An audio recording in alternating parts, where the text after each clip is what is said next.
E aí galera, vocês estão bem? Porque tudo aí, sejam bem-vindos a mais um vídeo do canal Daniel Leite. No vídeo de hoje trago pra vocês tudo sobre os aliens monstros, tá entendendo? É tudo mesmo no vídeo de hoje. Esse é um vídeo muito especial aí, atrasado de Halloween, desculpa aí, né galera, que... Enfim, eu queria fazer um vídeo especial e basicamente não deu pra trazer no dia por conta que é muita informação e demorou muito pra fazer esse vídeo, mas vocês vão gostar. Mas e aí, gostou do tema? Então já deixa aquele like, se inscreve e bora pro vídeo!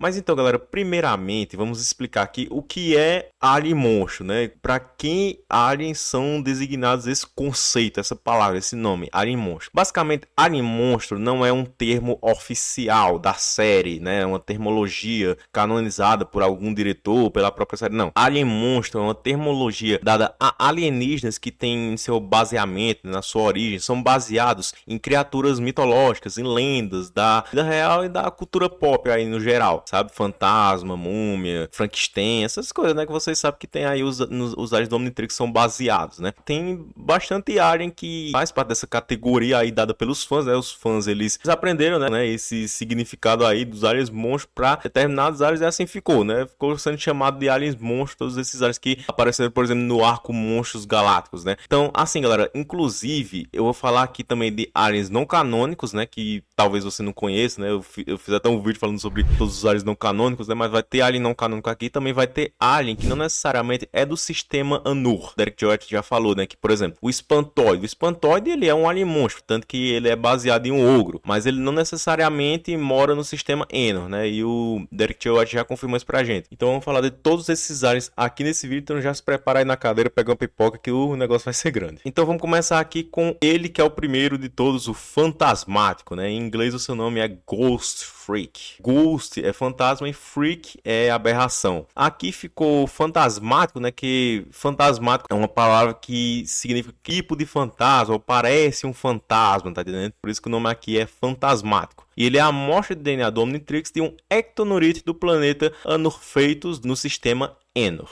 E galera, o fantasmático, ele tem 4 designs diferentes aí mostrados na quantidade original. Primeiro temos o visual dele do clássico, né? Como o Ben Prime, né? O fantasmático, o alienígena, né? Como o nome já diz, fantasmagórico, com aparência gasosa, ele tem mãos em forma de garras. Tem uma pele cinza com linhas pretas por todo o seu corpo. A sua pele é removível, com tentáculos listrados em preto e branco por baixo. E como sabemos, na série original, né? O Omnitrix, ele fica acoplado em vários lugares, né? Não necessariamente no peito, né? Mas no caso do símbolo do Omnitrix, o fantasmático, ele aparece no peito, na parte inferior esquerda, e ele tinha um olho rosa também com pupila preta. Porque como sabemos também na série original, não tinha essa questão de olho verde, né? Os aliens também tinham cores aleatórias de olhos. Seriam cores assim, cores de olhos que a própria espécie natural poderia ter. Já em Força Alienígena, o fantasmático, ele parecia exatamente como os Skell na mesma série, né? A mesma aparência. A única exceção é o olho dele ser verde, né? O símbolo do Omnitrix, ele tá localizado no meio do seu peito, né? Que apesar de alienígena a gente sabe, né? O olho fica verde e o símbolo do Omnitrix ou do Super Omnitrix fica centralizado no peito, né? Isso em Força Supremacia Alienígena. Mas falando de Supremacia Alienígena, o fantasmático, ele parecia com os designs dos ectonorites que foram vistos no episódio de Cidades Fantasma, com exceção do que o seu olho era verde. E o fantasmático, ele usava o símbolo do Super Omnitrix no seu peito. Agora, na abertura de Supremacia Alienígena, os padrões de linha no seu corpo eram diferentes, né? Tem essa questão assim do, às vezes, a aparência na abertura de um jeito, aparece na série de outro. Esse erro acontecia assim, né? Em UAF, né? Era normal. Agora, em Ben 10 Omniverse, o fantasmático, ele tem correntes verdes por toda a parte da frente que levam ao pescoço, à cintura e também no peito. E assim, galera, as correntes do fantasmático, tem uma teoria do Lukezinho, né, que fala que as correntes, elas prendem os Skell, mas assim, galera, basicamente eu não quero que vocês se ofendam com o que eu vou dizer. O Lukezinho, ele tá ciente disso que eu vou falar também, que é assim. Muitas das vezes a gente fala teorias aqui no canal sobre Ben 10, que muita gente, não tô dizendo todo mundo, mas tem gente que faz isso, que pega as teorias aí acaba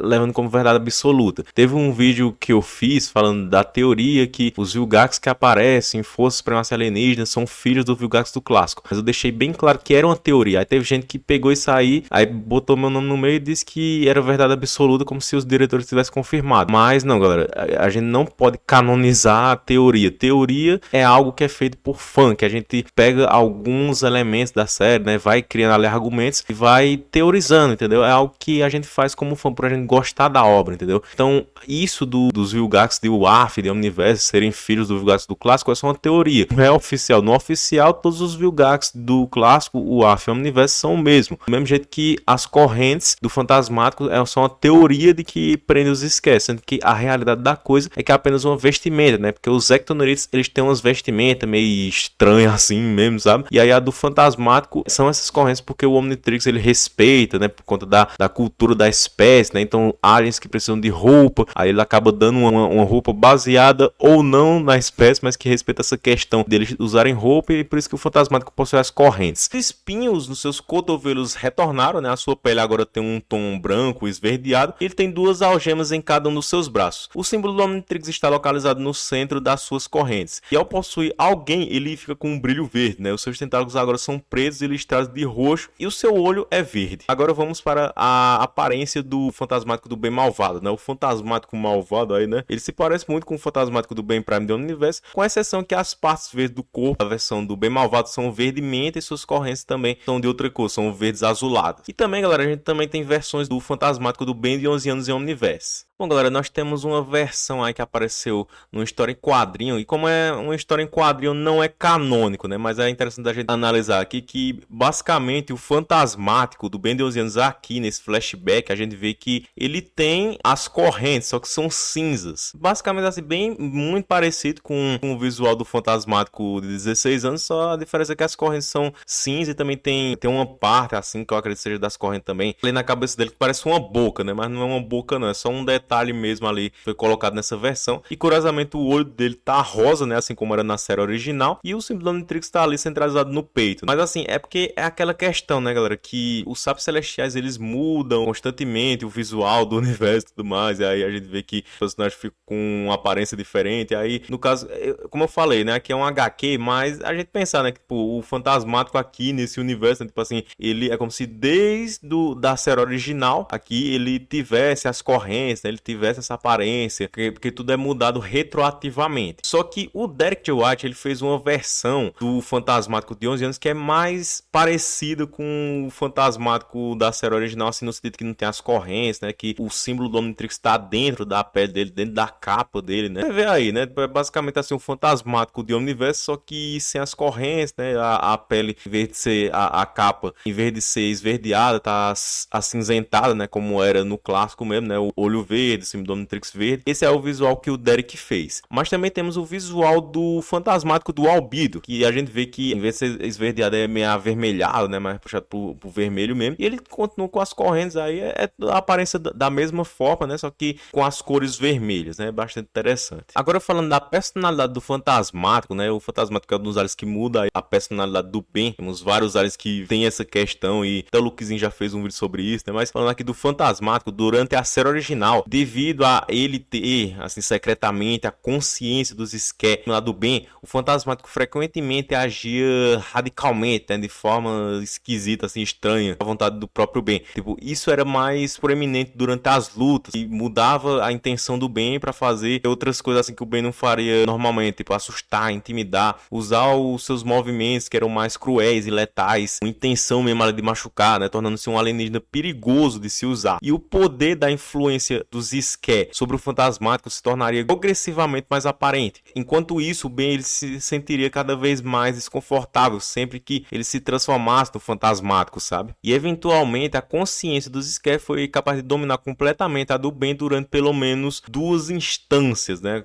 Até confirmado pelo pop-up, culminando na fuga dele e o Fantasmático saindo assim do Omnitrix. Aí, devido à natureza imprudente do desbloqueio do Fantasmático em Força Alienígena, foi fácil para os Skeksis assumir completamente a personalidade do Ben, né? Ou seja, isso novamente se repetiu em Força Alienígena por conta que o Ben, ele se jogou ali na frente dos Skeksis quando ele ia possuir o Vilgax. Aí o Fantasmático voltou, né, pro Omnitrix, porém os Skeksis conseguiu controlar o Ben muito fácil. Só que a supremacia alienígena, o Fantasmático ele começou a existir como um indivíduo separado, né, cujo caráter era independente dos Skeksis. A partir do Omniverse, a conexão do Fantasmático com os Skeksis não é mais um problema, tornando seguro para se usar. Mas basicamente assim, galera, o Fantasmático, ele é um dos alienígenas Full-Blau. O que é Full-Blau? Full-Blau é basicamente assim, porque a maioria dos alienígenas do Omnitrix, eles são híbridos, ou seja, eles possuem uma pequena parcela de DNA humano do Ben. O Ben se transforma num alienígena, né, tipo no besta, né, por exemplo, e aí o DNA é injetado, né, no usuário e tudo mais, porém, ainda ele vira um Vulpimancer, porém não 100%, entendeu? Ele ainda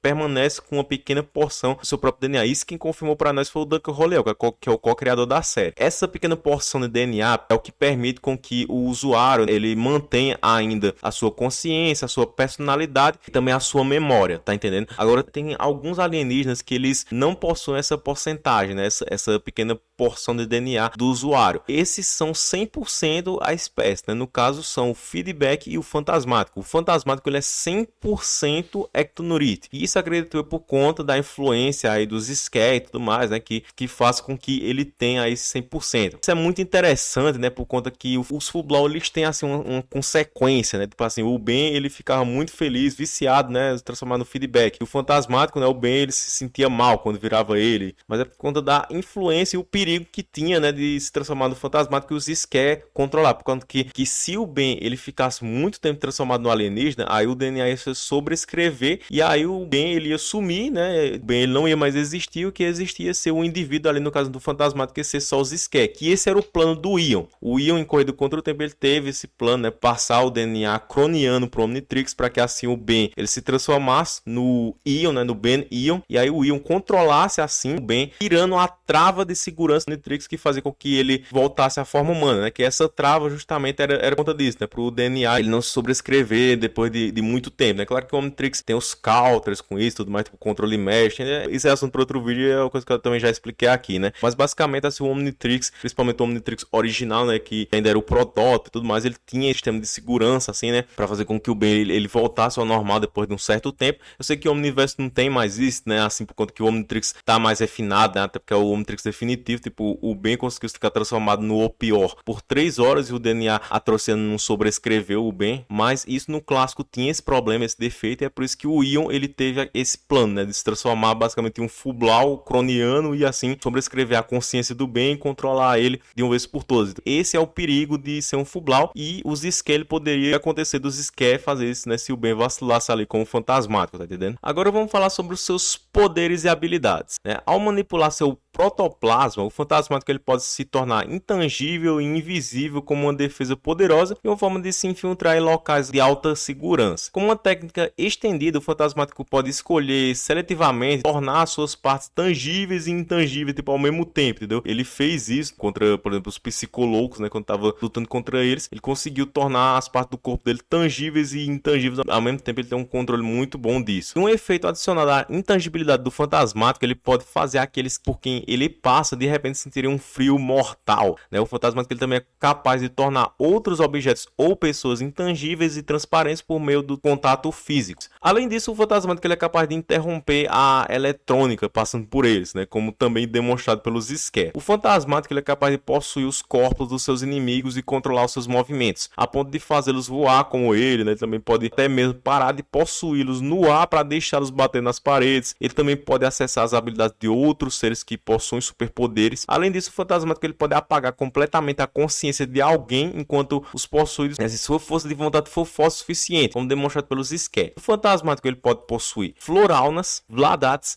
Transilianos, Necrofrigianos, Atrocianos, Polimorfos, Mecamorfos galvânicos, Microchips, Cronossapianos, Sapiens Celestiais e até mesmo outros Ectonurites. Sensacional um negócio desse. O Fantasmático ele pode expor tentáculos do seu peito, seja puxando para trás da sua camada mais externa de pele ou estourando-os através da sua pele. Esses tentáculos prensíveis são muito úteis para agarrar objetos ou também enrolar pessoas ou objetos. Também esfaquear e geralmente aumentar o seu fator de susto. O Fantasmático ele também é capaz de usar telecinese e também telepatia confirmada aí pra Cartoon Network. E o fantasmático, ele pode até mesmo regenerar a pele perdida se necessário, como demonstrado pelos Skeksis quando ele estava no controle do corpo do fantasmático. Ele é capaz de voar e levitar, né, que ele pode usar para planar no ar em altas velocidades. Ele tem garras afiadas que podem facilmente rasgar os mechadroids do Vilgax. Ele possui força aprimorada, como mostrado quando ele levantou um grande tapete de luta livre com um ácido em cima. Ele usou os seus tentáculos para agarrar um ônibus cheio de pessoas. O fantasmático ele também tem uma durabilidade aprimorada, que foi capaz de resistir a um soco do Krabby, que o jogou contra a parede. Ele pode sobreviver no vácuo do espaço, como demonstrado pelos Skeksis. Ele é imune a ter o seu mana absorvido por oponentes que absorvem energia, como o Michael Morgenstern. Isso porque os Ectonorites não têm mana, pois eles não estão vivos da mesma forma convencional que a maioria das outras formas de vida. E ao contrário de todos os outros Ectonorites, o fantasmático é imune à luz solar por conta da capa protetora, né, galera? Que o fantasmático, se ele tirar a capa dele, ele vai ser exposto ao sol, vai ser fraco à luz, sim. No clássico era diferente, era uma história totalmente diferente, em que ele precisava do Ben para que juntos, né, com a fusão dos Skeksis com o Ben, aí isso ia fazer com que ele mesmo estando na sua forma sem a capa, ele não fosse fraco à luz do sol e tudo mais, que até um pop-up corrobora essa informação. Porém, isso foi feito um retcon a partir de força alienígena, a gente vê que os Skeksis conseguem concluir o seu objetivo, né, tipo, mesmo que sem querer, mas o Ben acaba tendo um plano, aí saiu pela culatra, aí os Skeksis entrou no corpo do Ben, assim o Ben se transformou no fantasmático, os Skeksis tomou o controle, mas a gente vê que no final, a batalha dos Skeksis contra o Vilgax, ele mesmo estando possuído bem ali com o Omnitrix e tudo, mas mesmo assim ele ficou fraco à luz do sol. Então, ou seja, por causa desse retcon, hoje em dia a gente não sabe o que é que significa os Skeksis, ele tá completo e que porque é que ele precisava do Ben, do Omnitrix para se tornar completo novamente, tá entendendo? Porque realmente o que protegia ele do sol era aquela capa protetora, entendeu? Então o Ben, ele dizer que os Skeksis precisavam dele para se tornar inteiro de novo, isso aí foi uma má interpretação do Ben. E infelizmente a Wiki, ela deixa essa desinformação aí, tipo, ela não explica direito essa questão do retcon e acaba fazendo um desserviço para nós, para os fãs que acabam se confundindo essa questão da capa protetora dos Ectonorites e tudo mais, beleza? Aí a cauda do fantasmático é preensil, né, como demonstrado pelos Skeksis quando ele estava no controle do corpo do fantasmático. Ele tem um olho assustador e brilhante, pode se mover através das linhas pretas do seu corpo, o que funcionalmente lhe dá uma visão 360 graus. Além disso, como todos os alienígenas do sistema Eno, o fantasmático pode ver no escuro. Ele é capaz de armazenar pequenos objetos sobre a sua aba de pele, né, como mostrado pelos Skeksis. Ele pode alterar a sua forma e se deformar como o gás, transformando-se em uma forma cinza, um tanto transparente, semelhante à fumaça. Enquanto estiver nessa forma, ele é imune a ser absorvido pela espécie do podrão. E embora ele nunca tenha se treinado para isso, o fantasmático ele pode ser capaz de converter outras espécies Ectonorites, onde então ele é capaz de manipulá-las para fazer o que ele quer, né? Os Skeksis já demonstrou esse poder e o fantasmático, sendo aí o ápice da espécie, poderia fazer também. Agora, na sua forma verdadeira, o fantasmático ele pode projetar poderosos raios de energia no seu peito ou as suas mãos sempre que sua pele é arrancada, como demonstrado pelos Skeksis. Na sua forma verdadeira, a telecinese do fantasmático é bastante aprimorada, sendo capaz de mover até mesmo um pilar inteiro sem esforço. Em sua forma verdadeira, né, enquanto exposto à escuridão total, como a do espaço, poderes e habilidades do fantasmático seriam grandemente aumentados do seu potencial máximo. Esse feito também foi demonstrado pelos Skeksis. Embora ele nunca tenha treinado para fazer isso, ele pode tirar o seu crânio, muito parecido com o que os Skeksis faz. Agora, como fraquezas, galera, se o protoplasma do fantasmático for solidificado, ele não poderá se tornar intangível ou invisível. E certas substâncias podem solidificar o protoplasma do fantasmático, como um líquido laranja especial usado pelo Krabby. É possível que a espécie do podrão possa replicar esse líquido com uma forma gasosa. E a intangibilidade do fantasmático requer pensamento consciente para ser ativada. Então os oponentes serão capazes de acertá-lo se ele for pego desprevenido. Como visto, quando ele foi atingido por um saco de pancadas que o polegar jogou nele enquanto ele estava distraído. E há uma série de fraquezas a quais o fantasmático é vulnerável se ele permanecer tangível ou for pego de surpresa. Por exemplo, ele pode ser prejudicado por eletricidade, como a gerada por transilianos e condutóides, como demonstrado pelos Skeksis. Ele pode ser controlado por Vladats através das suas corrupturas, como demonstrado por muitos residentes Ectonorites de Anor Transil, sendo controlados pelas corrupturas do Lord Transil. Ele pode ser imobilizado pelas chamas de gelo de um necrofrigiano evoluído. E ele pode ser preso pela teia de Arachne-Chip evoluído. O fantasmático ele pode ser rastreado por oponentes que podem sentir calor ou usar visão termográfica, como mostrado pelo Krabby. Existem certos seres que o fantasmático não pode possuir. Por exemplo, ele não pode possuir zumbis devido à falta de suas mentes próprias. Ele também não é capaz de possuir transformações do Omnitrix, incluindo as formas supremas, né, as formas sencientes supremas dentro do Super Omnitrix, e nem o Diagon.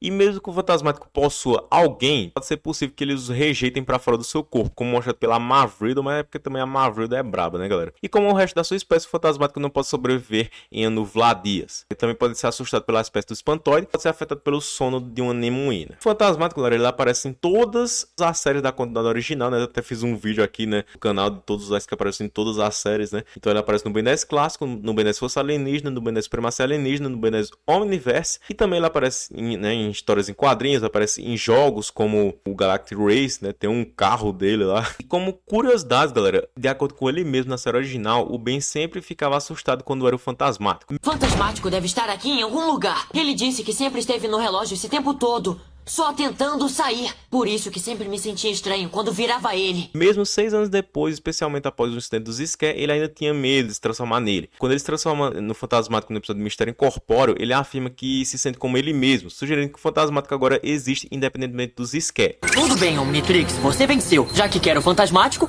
então beleza. Até aqui tudo bem. Ainda sou eu mesmo. Acho que não preciso mais ter medo de usar ele. Por isso, na série original, o Fantasmático foi o menos usado de todos os 10 alienígenas originais, né, aos quais o Ben ele teve acesso, aparecendo apenas em 7 episódios e sendo usado em total de 8 vezes. No episódio A Aliança, o Ben ele queria usar o Fantasmático para tentar ajudar o Max ferido no hospital, tipo, entrando dentro dele, né, curando, né, fazendo uma coisa assim, tipo, isso indica que o Ben ele já sabia sobre a habilidade do Fantasmático de possuir as pessoas, né, mesmo que ele nunca tenha feito isso na tela até o episódio do Ataque do Fantasmático, sabe? É porque o Ben, tipo, ele falou isso porque ele imaginou, né, tipo, que, ele entrando, né, possuindo o Infomax, ele poderia ajudar, tipo, nem ele soube explicar direito, né, mas ele queria de alguma forma tentar ajudar, né, mesmo que ele não soubesse exatamente se ele poderia fazer isso com o Fantasmático. Quem sabe, se eu virar o Ultra T, eu entre nessas máquinas grudadas nele e vejo se faço ele melhorar. Ben, não é por aí. Tá, e que tal se eu virar o Fantasmático? Eu podia entrar no corpo do vovô e aí, sei lá, eu só queria poder ajudar. Mas é algo interessante se pensar, né? Se ele poderia fazer algo assim, curar, né, e tudo, porque a gente viu aquela cena, né, que o Ské, ele colocou as mãos assim da cabeça polegares, né, e fez um curto-circuito, né, ele poderia fazer o efeito reverso, né, fazer uma cura, alguma coisa assim. E apesar de usá-lo pelo menos uma vez para aterrorizar uma cidade quando tinha 11 anos... Seu amigo tem estado ocupado, e não só aqui em São Francisco. Besta aterroriza Tallahassee Aquático em Chicago. Fantasmático em Barstow. O Kevin afirma que nunca gostou do Fantasmático. Já tivemos problemas com alienígenas virando vilões. Foi o Fantasmático. Eu nunca gostei daquele cara. Aonde você quer chegar? Isso provavelmente se deveu à sensação de presença dos Ské enquanto ele tinha 11 anos. O Fantasmático, como eu falei, é um dos 5 alienígenas que apareceram na quantidade da série original. Os outros são o Bala de Canhão, Glutão, Gigante e Diamante. No entanto, o Fantasmático é o único desses alienígenas que mudou sua aparência ao longo de todas as 4 séries da quantidade clássica, embora tenha sido apenas devido ao uso da sua forma verdadeira em Força Alienígena e sua forma mais externa em Supremacia Alienígena, né, com a capa. O Fantasmático também é um dos 5 alienígenas que escaparam do Omnitrix original. Os outros são Cromático, Macaco-Aranha, Gosma e Gigante. Na introdução das 2 primeiras temporadas da série original, o olho do Fantasmático é vermelho em vez de roxo. Também vale a pena notar que para a segunda temporada, quando os Ské escapa com o sucesso do Omnitrix e assim remove o Fantasmático de lá, ele é substituído pelo Bala de Canhão na abertura da terceira e quarta temporada. Se o Omnitrix expira enquanto o Fantasmático estiver possuindo, algo bem aparecerá antes de ficar sólido. Basicamente assim, o Omnitrix ele não vai deixar com que o Ben ele fique preso, né, assim, enquanto o Fantasmático estiver possuindo algo, né? Ele vai fazer com que o Ben fique intacto, né? Em Supremacia Alienígena, o Ben aprendeu a retrair a sua camada mais externa de pele como Fantasmático. Quando o Fantasmático estava provocando Crab em Caçado, o Ben pode não ter sido o único no controle. Depois que ele reverteu, o Ben até afirmou que parecia ainda mais estranho do que quando ele normalmente é quando é o Fantasmático. Você tá legal? Isso foi mais esquisito do que virar assombração. O Fantasmático é a primeira transformação alienígena que conseguiu reprimir a personalidade do Ben. O Ion seguiu essa tendência antes de sofrer o retcon, né? Ou seja, antes de virar não canônico, né? O David Johnson projetou o Fantasmático para a série original. Olhando para trás no design, ele notou que achou o olho bem engraçado. A pele verde do Fantasmático em um universo foi inspirada na coloração de brinquedos que brilham no escuro. A frase Ben não está. Uma frase dita pelo Fantasmático em Ataque do Fantasmático foi usada em audições para o papel, né? Ou seja, para o dublador, né, do Fantasmático, pela voz do Fantasmático original, né? Uma imagem promocional do Animate Your Life This Halloween do Cartoon Network e do Ayala Mal, o Ben do reboot é visto vestindo uma fantasia do Fantasmático. Se o Fantasmático tivesse aparecido no reboot, seu design seria semelhante à sua aparência na série original, com o símbolo Omnitrix aparecendo por baixo da sua pele externa. E isso foi tudo sobre o Fantasmático. Vamos para o próximo alienígena. Bom, galera, e indo agora para o Blitzwolfer. O Blitzwolfer, anteriormente ele era chamado de Lobsbane. No idioma original, o nome dele era Ben Wolf, e simplesmente a gente pode traduzir como Ben Lobo, mas na verdade tem um significado a mais esse nome, né? Tipo, Ben Wolf não é simplesmente Ben Lobo, um nome assim tão bobo não, mas Ben Wolf vem de Beowulf, é um poema assim clássico, né? Que, enfim, eu não vou dar muito detalhe não, por causa que eu já fiz um vídeo todo sobre isso, né? Explicando, né, a origem do nome do Lobisbane, né? Que não é um nome assim tão simples como você pensa. Então eu vou deixar aí no card para vocês verem. Agora, o nome dele foi alterado em Omniverse, que é Blitzwolfer, tem um significado muito da hora. Então, galera, basicamente o Ben, ele renomeou o Lobisbane para Blitzwolfer no episódio Lobisbane americano em Londres, né? Que ele fala para Kai que ele não chamava mais o Lobisbane desse nome, né? Aí ele viu o programa, né, do Antelés não tava ligado ali no programa do apresentador de notícias da CNN, que o nome dele é Wolfer Blitzer. Aí ele na hora ali criou o nome Blitzwolfer. Então você não consegue se transformar no Lobisbane nem querendo. Ah, eu consigo. Mesmo assim, eu não chamo ele mais de Lobisbane. O nome agora é Blitzwolfer. Blitzwolfer? Você inventou esse nome agorinha, né? Você pensa que, é só inverter o nome. Mas, assim, o Ben ele foi muito criativo em pouco tempo. Porque ele pensou nesse nome muito rápido, né? Baseado aí no nome do apresentador, o Wolfer Blitzer. Mas também, esse nome tem muito jogo de palavras. Tipo, Blitz, que provém de ataque rápido, né? Por ele ser um lobo, né? Ele faz ataques rápidos, da agilidade e tudo mais. Mas também a palavra Wolfer é a junção da palavra Wolf, que é lobo, e Woofer, que é um aparelho sonoro, né? Que isso faz alusão aos seus poderes de som. Então, é um nome muito criativo e realmente, assim, Lobisbane, pra mim, é um nome muito massa, né? Que combina muito com esse alienígena, né? Um nome, assim, muito icônico. Mas Blitzwolfer, eu admito que é um nome, assim, muito criativo da parte do Ben. E eu entendo, sim, ele ter trocado de nome. Mas o Blitzwolfer é a amostra de DNA do Omnitrix de um Loboan da lua de Anor Trensil, que é a Luna Lobo do sistema Enor. A essa altura do campeonato, eu já devo ter postado aí o Mundos Alienígenas do Blitzwolfer. Se você não viu, eu vou deixar aí no card. Então vamos falar da aparência. A aparência do Blitzwolfer é baseada em um lobisomem, obviamente. E na série original, o Blitzwolfer ele tem um pelo cinza,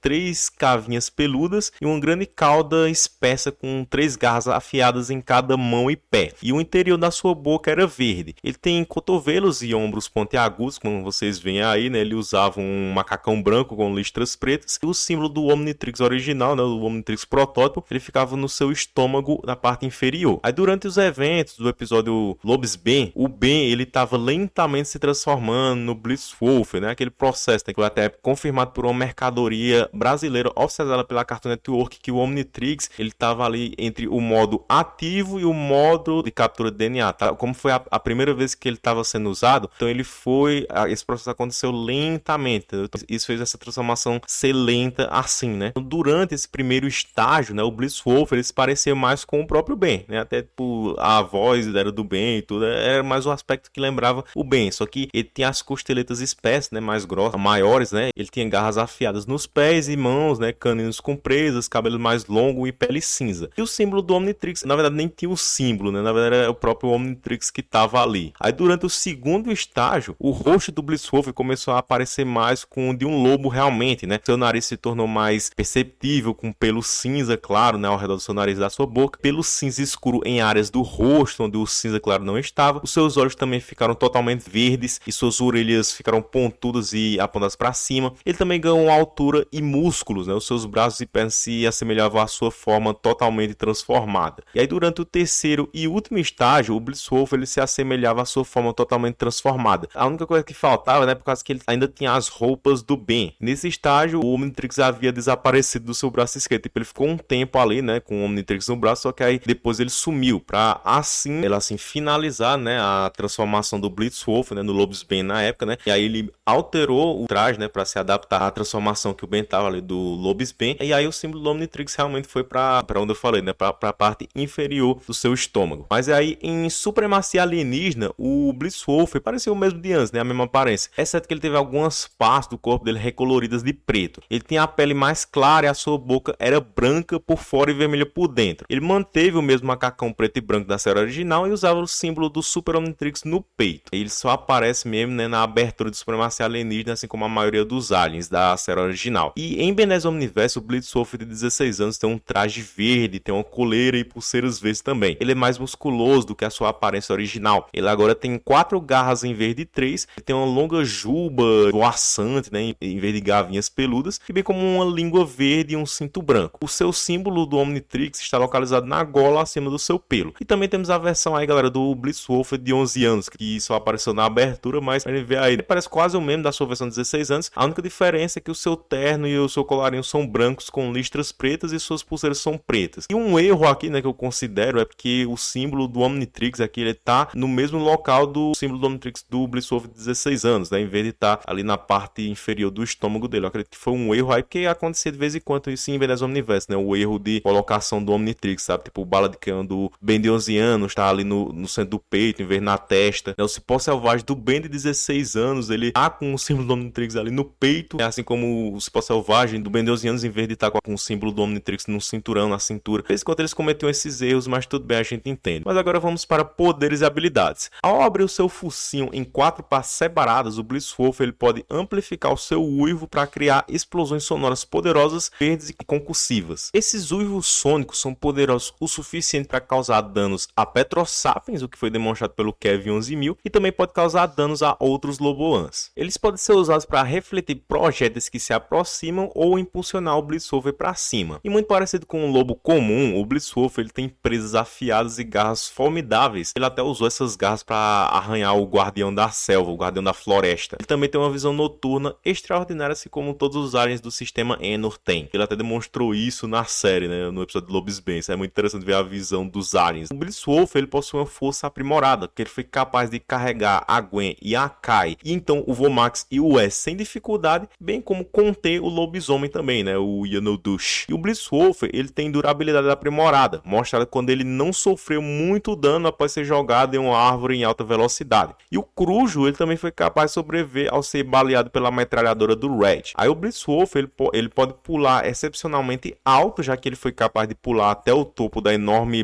bola de lã rosa da Nancy Chan enquanto perseguia ela. O Blitzwolf ele tem velocidade e reflexos aprimorados, como visto quando ele lutou contra o Cavaleiro Vermelho no Big Bang. O Blitzwolf ele tem sentidos aprimorados de olfato e também de audição, né, o que lhe dá grandes habilidades de rastreamento e também detecção. Embora o Omnitrix torne o Blitzwolf imune aos efeitos do coródio, traje de proteção número 10. Parece que seus pais iriam gostar que eu levasse vocês para casa multados. Epa, mas e eu? Enquanto for um alienígena, estará protegido dos efeitos da mutação.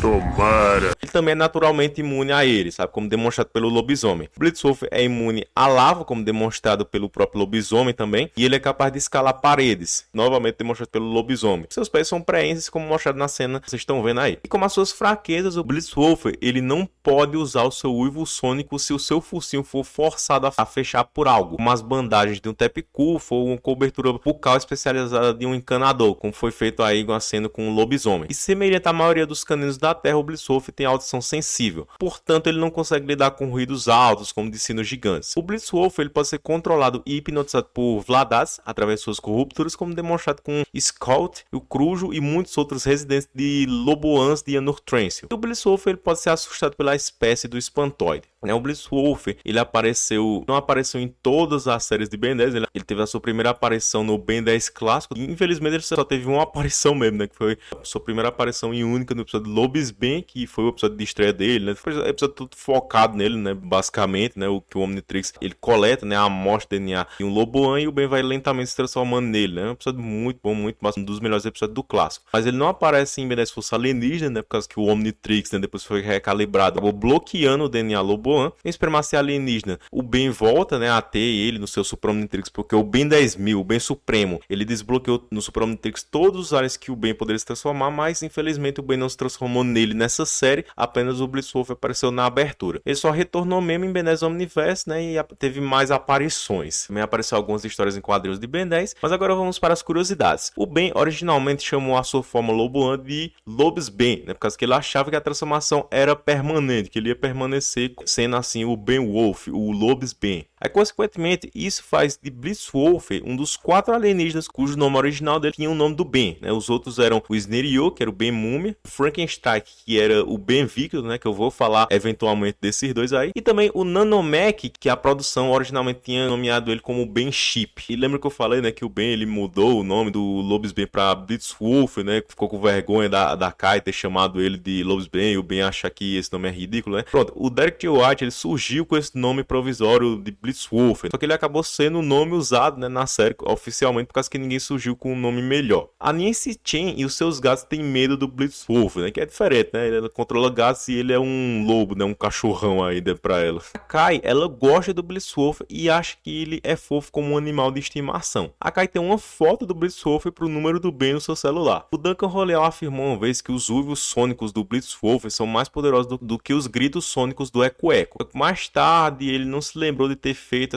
a declaração original, elaborando que a resposta a essa pergunta depende do que a história precisa. Mas, galera, assim, é uma informação que o Duncan Roleal ele falou, só que depois ele meio que não teve certeza. Ele disse assim, que dependendo do que a história mostrar, realmente o Blitzwolf, ele pode demonstrar esse poder, pode demonstrar que o uivo sônico dele é mais forte do que o do Eco Eco, entendeu? Tipo, dependendo do que o roteiro precisar, ele pode colocar isso ou não, entendeu? Mas pode sim considerar esse feito aí do Loboan por conta que nada contradiz isso, entendeu? Não tem nada que contradiga que o uivo de um Loboan não possa ser mais poderoso do que o do Eco Eco, entendeu? É só que realmente o Duncan Roleal ele disse essa afirmação, mas depois ele meio que voltou atrás de uma certa forma, só dizendo assim que isso pode ser usado ou não, dependendo do que a história precisar, sabe? Mas eu particularmente eu considero sim que o uivo sônico de um Loboan ele pode ser mais poderoso do que um grito de um Sonorosiano, porém um Sonorosiano ele se multiplicando ele pode fazer um grito mais poderoso do que um Loboan por conta da junção, né, de vários clones do Eco Eco, né, que vão assim fazer uma frequência maior do que o uivo sônico do Blitzwolf, entendeu? Na série original, a língua do Blitzwolf se retraiu e se guardou quando o seu focinho se partiu. Isso mudou em Ben 10 Omniverse, porque a sua língua permanece no lugar e se divide ao meio, né? O design da série original do Blitzwolf foi feito pelo Thomas Perkins, enquanto a sua aparência em Ben 10 Omniverse foi projetada pelo Steven Choi. Aí, como eu falei, né, galera, o Blitzwolf de 11 anos apareceu na abertura de Ben 10 Omniverse, só que não necessariamente ele foi planejado para aparecer nos flashbacks do Omniverse, que é uma pena, né? Que seria legal ver aí, né, o Ben 12 anos se transformando no Lobisbane, né? Tipo, chamando ele Lobisbane, como era na época do clássico, né? Pra ter essa comparação, né? E isso é tudo sobre o Blitzwolf. E vamos seguir para o próximo alienígena. Vamos lá, galera. Continuando aqui, agora vamos falar do Sneriot. O Sneriot, ele tem duas maneiras de ser escrito o nome dele aí, né? Tem Sneriot com o O maiúsculo, ou Sneriot com o O minúsculo mesmo, né? Mas continuando com o hífen. Mas anteriormente ele era chamado de Ben Múmia, ou no original Ben Mumi, sendo escrito tanto tudo junto quanto separado. Mas ele é a amostra de DNA do Omnitrix de um Tepicufan do planeta Anur-Cufuns, do sistema Eno. E galera,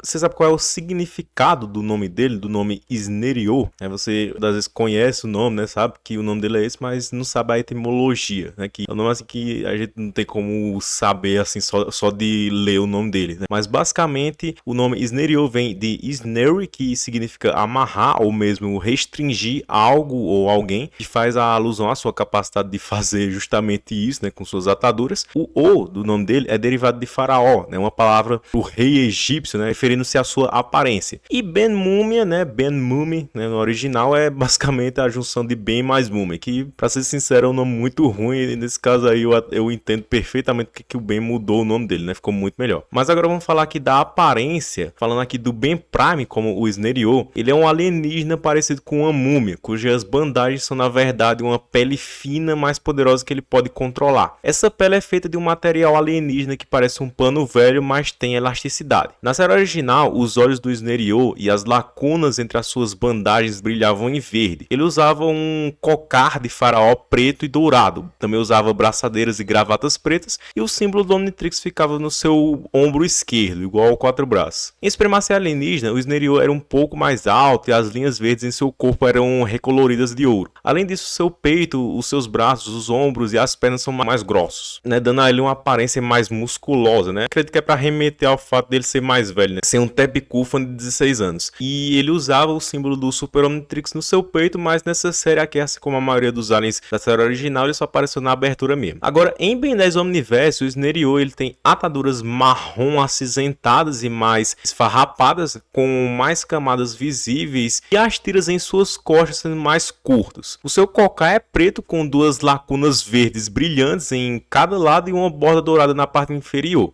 Os seus olhos verdes são cercados por pontas douradas em forma de coroa, e a sua parte inferior do rosto é envolta em bandagens. O seu peito é preto com mais lacunas verdes e uma espinha dourada semelhante a uma barba saindo dele. A parte superior do peito e os ombros são cobertos por uma grande gola ou vestimenta semelhante a um envoltório com listras verdes e pretas. Ele também tem almofadas pretas e douradas em cada ombro, com cada um tendo uma espécie de olho verde nelas. As lacunas no seu peito se foram e seus calcanhares têm um dedo extra. Os laços nos seus Shendite, eles são substituídos por uma única bandagem. Seus suspensórios e grevas agora têm enfeites dourados e duas lacunas verdes maiores. Ele usa o Omnitrix em um cinto verde e branco em volta da cintura. Tanto a versão de 11 quanto a 16 anos compartilham esse mesmo design, né? Isso aqui é aquilo, né, galera? Tipo, a diferença seria, né, que o Sneriot do Ben 10 anos teria o símbolo do Omnitrix original ali no ombro esquerdo, né? Mas basicamente assim a aparência deles continuaria sendo a mesma, tá entendendo? Então você vê aí o tanto de detalhe que foi adicionado, né? Que foi realmente o Sneriot foi um dos aliens que mais mudou a aparência assim radicalmente do clássico para Ben 10 Omniverse, né? Ganhando muito mais detalhes. Mas agora indo para o Sneriot do Ben 10.000, o Sneriot ele foi recolorido para se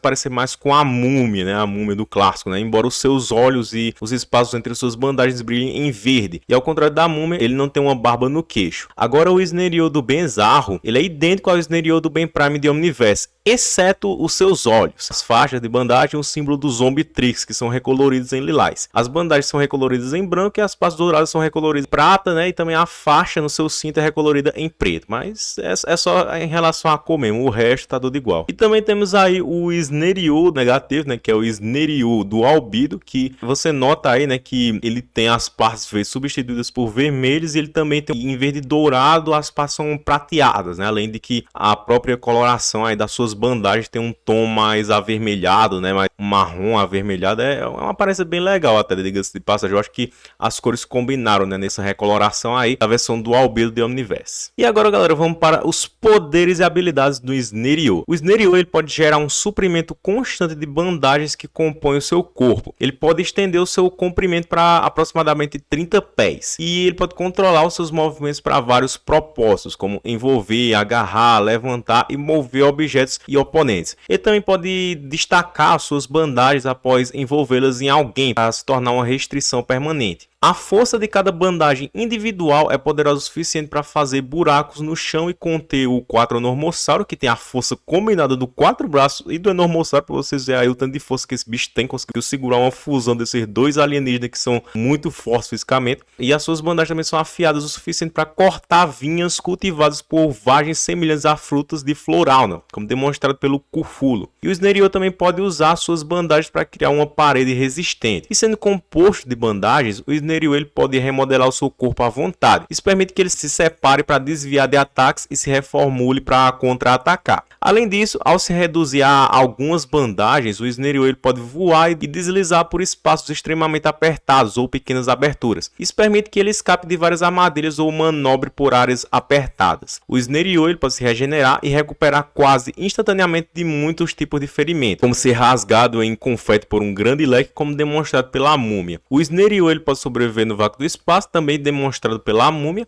E apesar de ser feito de bandagens, o Snarl é imune a ser umedecido e ter a sua mobilidade reduzida pela água. Como tal, ele pode sobreviver debaixo d'água. O Snarl também é imune ao efeito do coródio e pode ver no escuro. A imunidade aos efeitos do coródio foi demonstrada pela múmia. O Snarl ele também pode bloquear a radiação do coródio com suas bandagens, permitindo que ele carregue o cristal perigoso dentro do seu corpo, sem que ele irradie nada próximo, como mostrado também pela múmia. A múmia também demonstrou, né, que o Snarl ele tem um corpo bioluminescente e olhos brilhantes. E ele também pode desvendar completamente o seu corpo para criar uma pilha de bandagens para amortecer uma aterrissagem. Seu rosto se separa do resto das bandagens no processo. E ao chicotear os seus tentáculos ao mesmo tempo, o Snarl pode criar um ataque de tornado, né? Ó, galera, lembrando que esse poder e alguns outros, né, que foram citados, né, como o Snarl poder se esticar para aproximadamente 30 pés. Também a informação que as bandagens no corpo eles são, na verdade, uma pele muito poderosa que ele pode controlar. Também outras informações, como falando que a espécie dele se comunica através de movimentos das suas tiras de pele, né? Tipo uma linguagem de sinais. Tudo isso são informações que eram originalmente perdidas, mas foi conseguido por um card que foi encontrado pelo nosso parceiro e amigo Omnituber, o Lukezinho. A gente vê esse card aí do Snarl, né? Da franquia Ben 10 Alien Creator, e tem todas essas informações aí adicionais, né? Que foram adicionadas sobre o Snarl. E essa parte aí que fala, né? Do Snarl poder criar tornados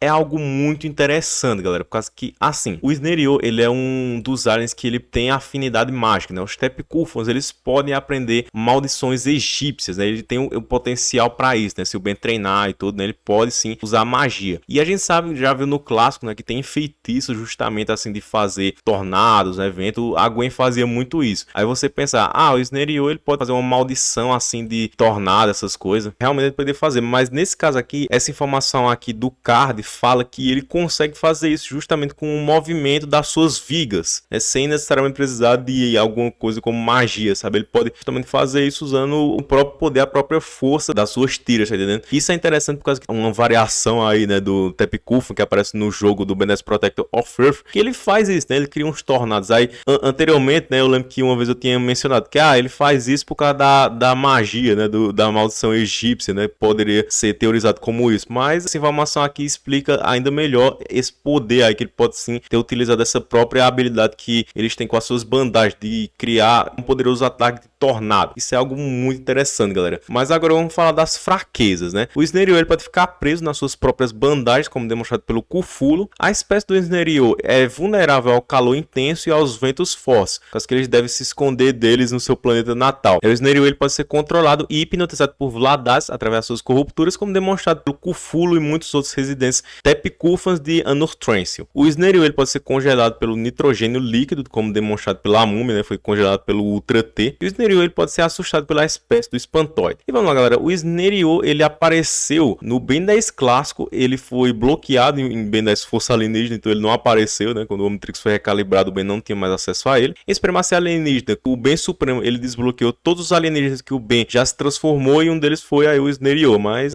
nessa série só aparece na abertura mesmo. E em Beleza Universo ele retorna aí, aparece em alguns episódios. Ele também aparece em histórias em quadrinhos, como a história do Paralelo Paradox, porém aparece na versão do Ben 12 anos e ele tem literalmente a mesma aparência do Snarl do Ben 16 anos. Agora vamos aqui para as curiosidades. E assim como o Frankenstrike, o Iguanarca, o Chocante e o Glutão Turvo, Snarl ele apareceu em Omniverse, mas ele não apareceu no episódio Um Novo Amanhecer, naquela cena que o Ben se transforma em todos os aliens, segura o Big Bang ali, né, pra se transformar no feedback de novo. Pronto. Um dos aliens que o Ben não se transformou nessa sequência aí foi o Snarl. O design da série original do Snarl foi criado pelo Thomas Perkins, enquanto o seu design de Omniverse foi feito pelo Shep Yap, com base nos rascunhos do Derek J. White. Em algum momento no final da produção da terceira temporada da série original, o símbolo do Omnitrix do Snarl deveria estar em seu pulso esquerdo em vez do seu ombro esquerdo. O Derek também fala que se ele tivesse aparecido em flashbacks de Omniverse, o Snarl de 11 anos teria se parecido com sua aparência na série original. Que, como eu expliquei, né, na introdução usada na temporada 4 em diante, o Snarl de 11 anos ele aparece, ele é incorretamente projetado para ser parecido com seu eu de 16 anos. Mas eu queria muito mesmo ver a versão que o Derek poderia fazer aí do Snarl, traço de Omniverse, mas com a aparência mais voltada para o Snarl clássico, né, na versão aí de 11 anos. Ia ser muito mais legal, galera. Quando perguntado se o Snake ele pode dobrar suas mãos como origami e moldá-las em armas, semelhante ao diamante, por exemplo, o Derek respondeu que é possível sim, embora seria como bater em alguém com uma pedra de papel machê, entendeu? Não é a mesma eficácia do diamante. Bom, galera, lembra que eu falei, né, que o Snake ele pode aprender maldições egípcias? Mas infelizmente o Ben não treinou para isso. E outro alien que também pode fazer isso é o Tartagira, né? O Derek confirmou esses dois aliens, Snake e Tartagira. Mas o Ben, se ele tivesse controle mestre, ele poderia sim dominar esses poderes, né? Porque como ele não pode permanecer transformado com o Snake por muito tempo suficiente para aprender, então ele não consegue aprender, tá entendendo? Mas tipo um Ben 10.000 que tem um controle mestre, a gente pode teorizar aí que, né, que no futuro, algum futuro, o Ben pode ter se interessado em fazer isso, né? E treinado com o Snake para aprender maldições egípcias. Beleza, galera? Então vamos aí para o próximo alienígena. Bom, galera, dando continuidade aqui ao vídeo, o próximo alien monstro é o Frankenstrike. O Frankenstrike era originalmente chamado de Ben Victor, escrito tudo junto, ou Ben Victor separado, né? Que ele é a amostra de DNA do Omnitrix de um transiliano do planeta Anor-Thrensio do sistema Enor. Primeiramente, galera, vamos começar aqui falando da sua aparência. O Frankenstrike usado pelo Ben Prime, ele tem uma aparência semelhante à representação clássica de Boris Karloff do monstro Victor Frankenstein. Ele se assemelha muito a um homem humano musculoso de aproximadamente 7 pés de altura, com 4 dedos em cada mão e cabelo preto com costeletas. Aí a maior parte da sua pele é de um amarelo acinzentado, opaco, sabe? Só que assim, algumas áreas do seu corpo tem um tom de pele um pouco diferente, sabe? Que são partes separadas, né? Por cicatrizes, o que assemelha a suturas, né? Como se as partes do corpo estivessem costuradas. Ele usa manoplas de metal que terminam em luvas sem dedos. Ele possui botas metálicas com grades e calças escuras e brilhantes com nervuras que aparecem em forma de V. Ele tem muitos parafusos que se assemelham a parafusos de cabeça chata em lugares por toda a parte superior do corpo. E ele tem 2 grandes geradores em forma de torre, que são semelhantes a bobinas condutoras. Estão localizadas na parte superior das costas, embora sejam crescimentos metálicos orgânicos e não máquinas de fato, como confirmado pelo um pop-up. E na série original, o Frankenstrike, o Ben Victor na época, né, como era chamado, ele tinha um longo penteado, mullet com franja, e as suas costeletas se estendeu para fora em um único ponto de cada lado. O seu segundo tom de pele era mais claro e se estendia dos antebraços até a parte superior do braço e ombro, nos braços esquerdo e direito respectivamente, falando. E ele tinha 4 parafusos nas costas, 3 no peito e 2 em cada um dos músculos trapézios. Todos eram cinza escuro com uma ponta preta e plana e uma linha verde que fica atravessando, sabe? E as suas manoplas e condutores eram de cor marrom. As suas calças eram pretas e as fendas em suas botas eram verdes. Ele usava um cinto com uma linha branca ao redor dele e o símbolo do Omnitrix protótipo ficava no meio, né, com um fecho de cinto. Agora, em Ben 10 Supremacia Alienígena, o Frankenstrike ele parecia basicamente o mesmo, com algumas diferenças notáveis, né? Tipo, a sua pele, né, que tem uma cor muito mais natural e não diferencia no tom, sabe? A mesma tonalidade, apesar de ter exatamente as mesmas cicatrizes, né? Enquanto as suas calças permaneciam pretas, as suas manoplas, condutores, cintos, parafuso e botas eram todos completamente recoloridos em cinza e prata, sabe? Bem diferente do que eu detalhei antes da série original. E as fendas das suas botas eram pretas. O símbolo do Super Omnitrix estava localizado no seu peito, substituindo o parafuso superior no agrupamento de 3 no seu peito, sabe? Agora, em Ben 10 Omniverse, o cabelo do Frankenstrike é cortado muito mais curto, né? Embora as suas costeletas tenham aumentado de comprimento em um estilo de costeletas de carneiro, sabe? A sua pele de 2 tons retorna aqui, né, nesse visual. O segundo tom agora é um cinza escuro mais murcho e as manchas dele estão localizadas em todo o seu ombro esquerdo e peitoral esquerdo, né? Todo o seu antebraço direito e o topo do seu ombro direito também. É um ponto no meio direito das costas e cobrindo quase completamente o seu pescoço e rosto, exceto por parte do lado direito do rosto. A sutura conecta todas as manchas, bem como um corte, né?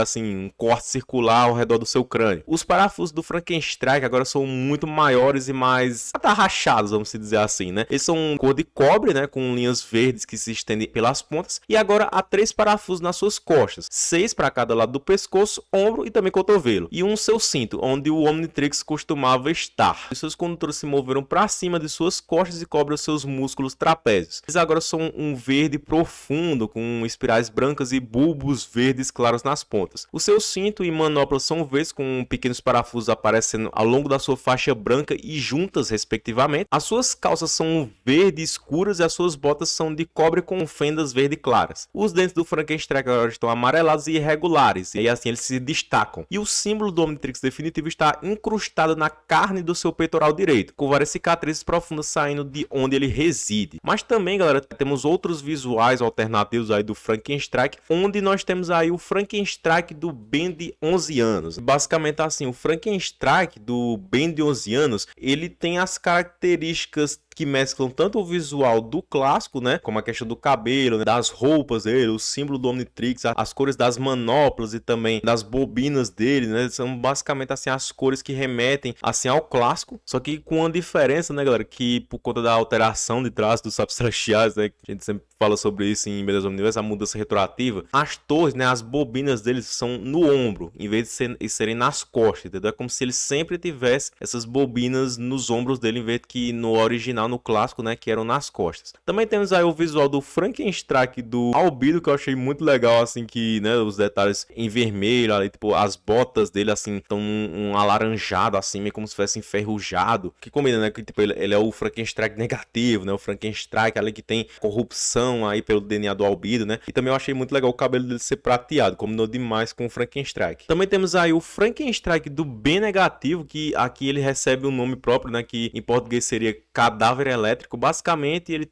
é o mesmo visual do Frankenstein do Ben de 16 anos, a diferença é que as cores dele são aquelas cores mais mortas, vamos se dizer assim, bem negativo, aquelas cores mais tristes, né, que a gente conhece nele. E também tem um visual muito irado aí, né, com o Frankenstein com moicano aí, todo estilo Mad Max, que é o Frankenstein do bem irado, que realmente esse Frankenstein aí ficou muito massa, né, com esses moicanos, esses espinhos aí que ele tem. As bobinas dele tá com umas placas de metal, as manoplas, tá com os ombreiros de metal, tá muito massa. E também temos aí mostrado na série, né, o visual do Frankenstein do Benzarro, né, que seria o Frankenzarro, né, que ele é idêntico ao Frankenstein do Ben Prime em Omniverse. A única exceção é a sua pele, que foi recolorida para se assemelhar ao Benzarro, né, os seus olhos condutores, cinto de raio, suturas e o símbolo do Zombitrix são todos roxos. Mas agora indo para poderes e habilidades, o Frankenstein ele tem um corpo eletromagnético com duas bobinas condutoras em suas costas, né, ou no caso de Omniverse, nos seus ombros, que permite com que ele gerar e manipular relâmpagos verdes e eletromagnetismo. Como tal, ele pode conduzir a eletricidade gerada por suas bobinas condutoras metálicas por todo o seu corpo, incluindo seus punhos para dar aos seus ataques dano extra. E embora ele seja incapaz de absorver ou conduzir a eletricidade de fontes externas. E o Frankenstein ele pode emitir os seus raios na forma de ondas que podem viajar ao longo de superfícies planas. Ele também pode disparar enormes feixes concentrados de eletricidade e gerar cargas elétricas tão poderosas quanto raios. E o Frankenstein também pode gerar partes e curar até mesmo ferimentos graves que são quase fatais. O Frankenstein ele possui uma força aprimorada, pois os seus punhos são fortes o suficiente para perfurar uma parede de tijolos. E todas esses três poderes aí que eu citei são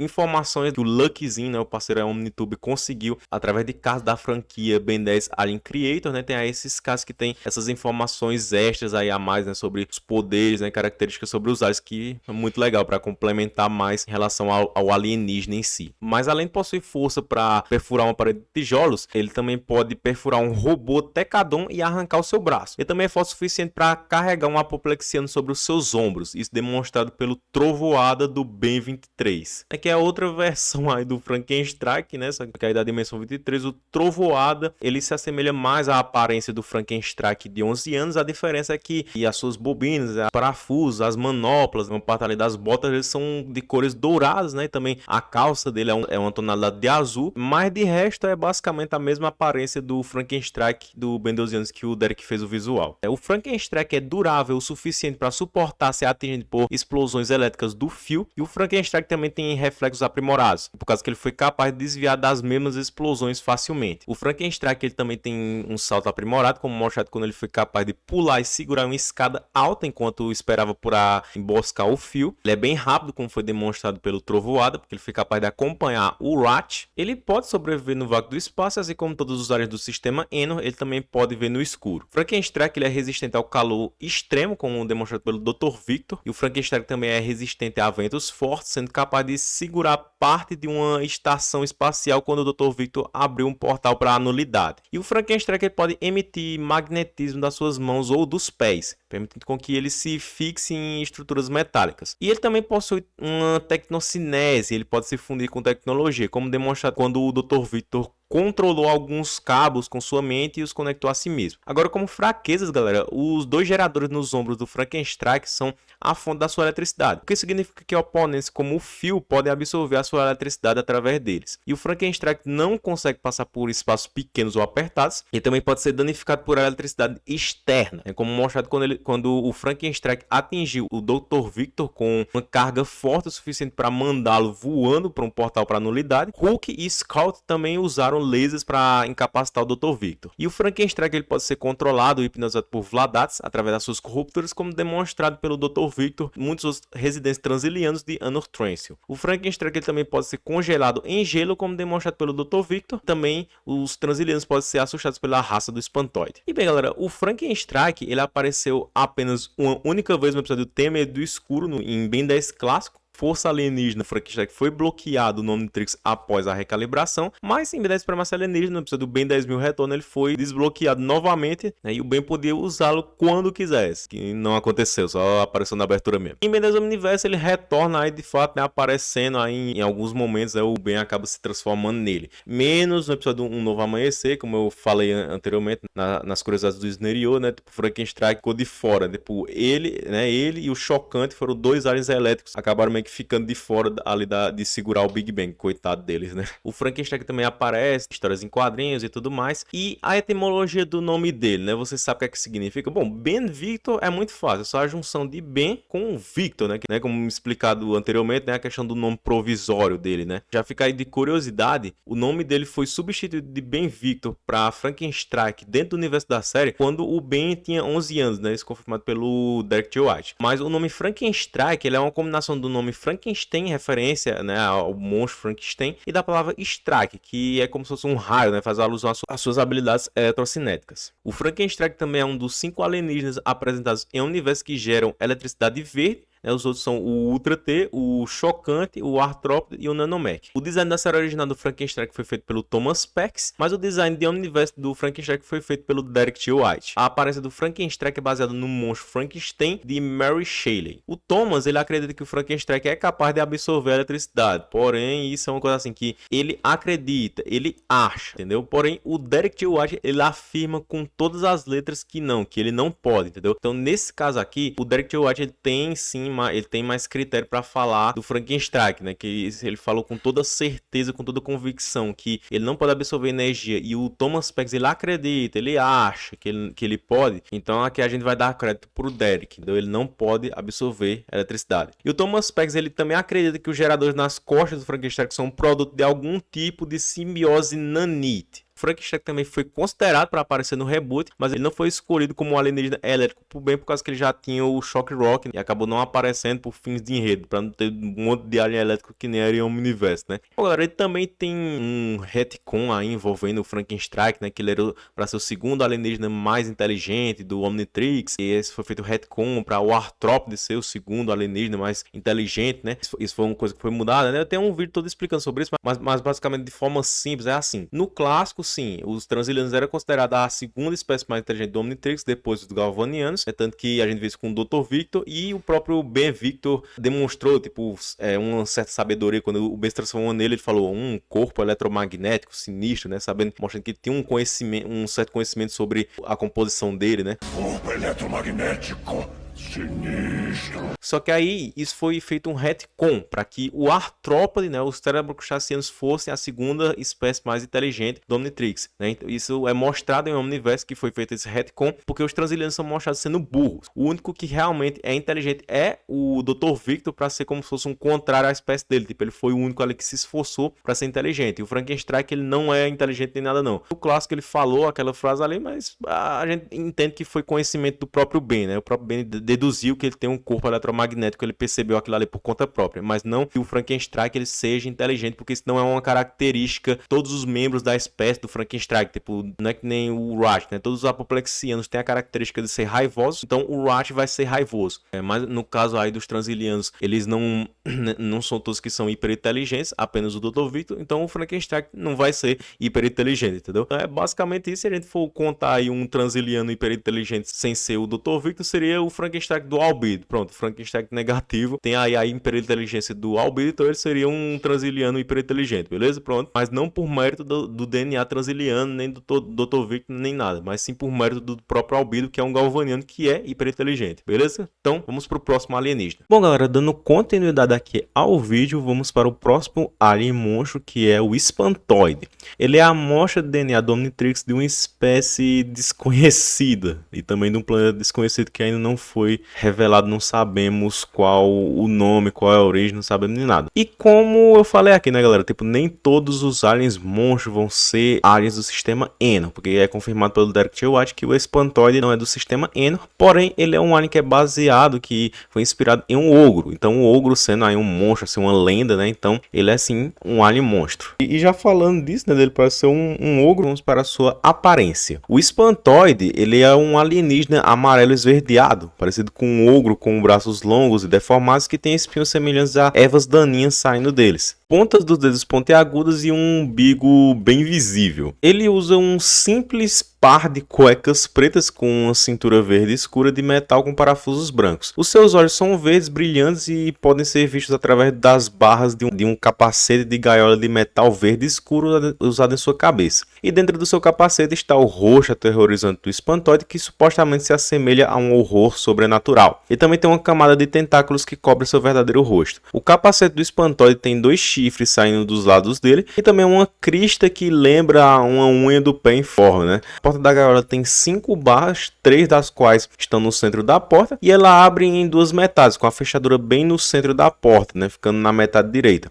É conectada a essa gaiola tá a armadura do espantoide, que envolve os seus ombros e vai até a metade do peito, e é conectada com as suas cuecas por correntes. E o símbolo do Omnitrix do espantoide, ele tá na extensão do capacete que cobre o seu peito, né? Com as suas 2 saliências metálicas verdes que acompanham o símbolo em ambos os lados. Agora, indo para os seus poderes e habilidades, a única maneira conhecida do espantoide derrotar os seus inimigos é com seu rosto extremamente assustador, que explora os medos primordiais trancados no subconsciente e nos cérebros primitivos de todos os seres. O rosto do espantoide é tão horripilantemente horrível que quase nenhum ser no universo conhecido pode olhar para ele sem ficar assustado ao ponto de ficar branco de pálido. E se alguém tirasse uma foto do rosto do espantoide, a imagem estaria borrada, mas ainda assim deixaria as pessoas desconfortáveis. E a visão do espantoide pode causar efeitos adversos. O mais comum desses efeitos é a indução do terror e a insanidade, já que o Psyphon, com o poder da Estrela Anã, ficou tão aterrorizado pelo rosto do espantoide que implorou para que ele ficasse longe entre gritos de terror. E o rosto do espantoide também pode induzir enjoos e náuseas, como mostrado com o Ardit, que ele vomitou várias coisas que havia comido quando viu o rosto do espantoide. E ele também pode neutralizar forças que se alimentam do medo, já que o Zomboso achou impossível não ter medo do seu rosto.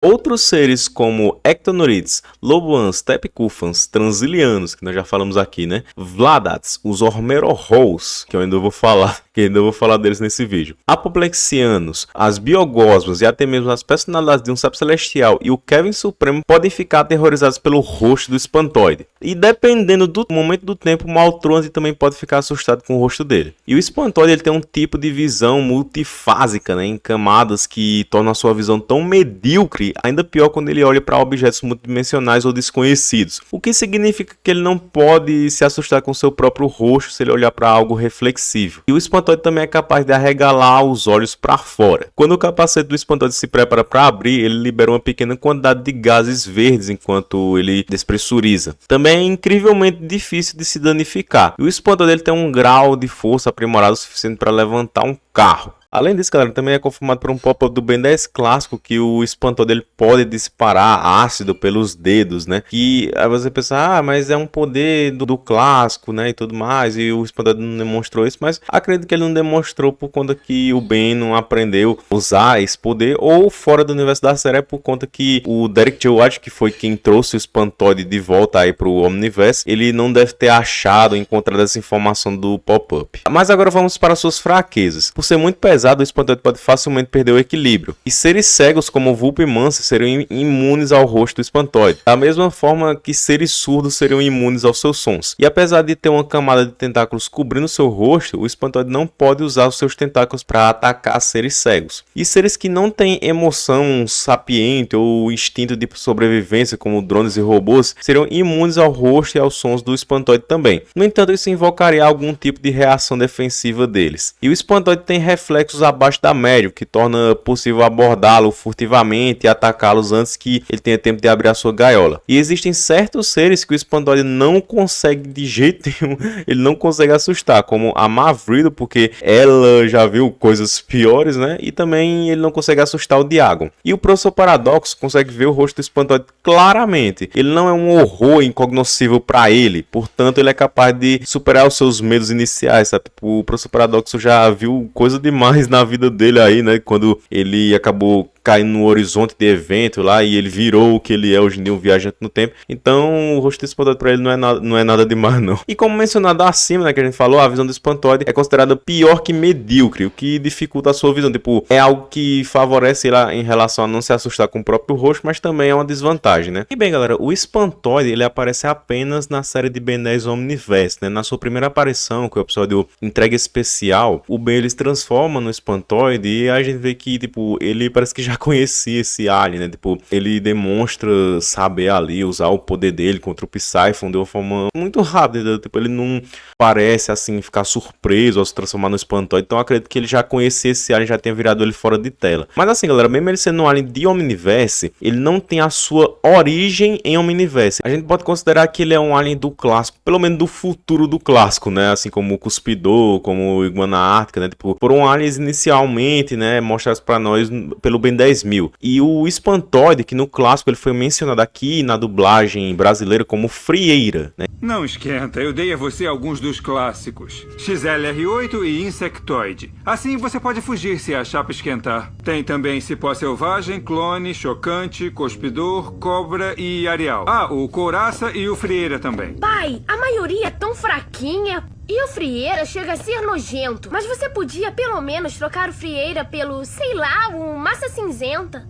Tá. O nome dele no idioma original é Tolpik, né, que em uma tradução literal significaria dedo do pé, só que esse nome aqui no Brasil, aqui na dublagem brasileira, ficaria muito estranho. Então eles traduziram como Frieira, né, que é um nome que realmente combina com esse alienígena, né, pelo poder que ele faz, né, de trazer um medo, né, por você ter um medo do Espantoide, você causa em você uma frieira, um calafrio, sabe, uma coisa assim. Eu acho que foi um nome muito legal, né, que fica melhor do que Espantoide. Eu acho que não ficou muito bom, não. Acho que Frieira é um nome muito mais legal. Mas, bom, galera, indo agora para as curiosidades sobre o Espantoide, o Kenny, ele acha o rosto do Espantoide tão nojento que ele não quis transformar nele quando recebeu o seu próprio Omnitrix. E o Espantoide é o alienígena mais assustador do Ben. E o seu segundo alienígena menos favorito, sendo que o seu alienígena está em primeiro lugar, que é o menos favorito no geral, é o pior. E o Espantoide, ele foi mencionado pela primeira vez em Ken 10, como eu já falei, só que na época nunca houve planos de projetá-lo durante a série original, pois personagens sem tempo de tela seria uma despesa financeira indesejável para o estúdio, o que é uma pena, porque eu acho que seria legal ver aí o Espantoide no clássico, né? Seria legal. Mas assim, incorporar o Espantoide ao Omniverse e dar a ele uma forma física e poderes foi ideia do Derek J. White. E a aparência do Espantoide foi inspirada em uma obra de arte do Museu Autry, enquanto seus poderes foram inspirados pelas obras de H.P. Lovecraft. E se o Thomas Perkins tivesse projetado, o seu nome foi conceituado pela primeira vez, ele provavelmente teria uma aparência diferente, sabe? E o Derek, ele projetou o rosto com tentáculos do Espantoide para Bandai, que foi usado em sua figura de luxo e sua minifigura. Na quarta temporada de Omniverse em diante, o espantoide substituiu o gigante na abertura da série. A versão aprimorada de Ken 10 apresentava curiosidades pop-ups dizendo aos espectadores que eles nem querem saber sobre o espantoide. A versão do Benzarro do espantoide não é a mais assustadora do que as suas outras contrapartes. Uma versão hipotética do espantoide supremo teria o poder de irradiar medo, e a transformação do Ben-23 dessa espécie se chama Fright Face. Ele foi revelado pelo Derek após o fim da série. Ele se recusou a especificar se foi concebida durante ou após a produção. Assim, a Wiki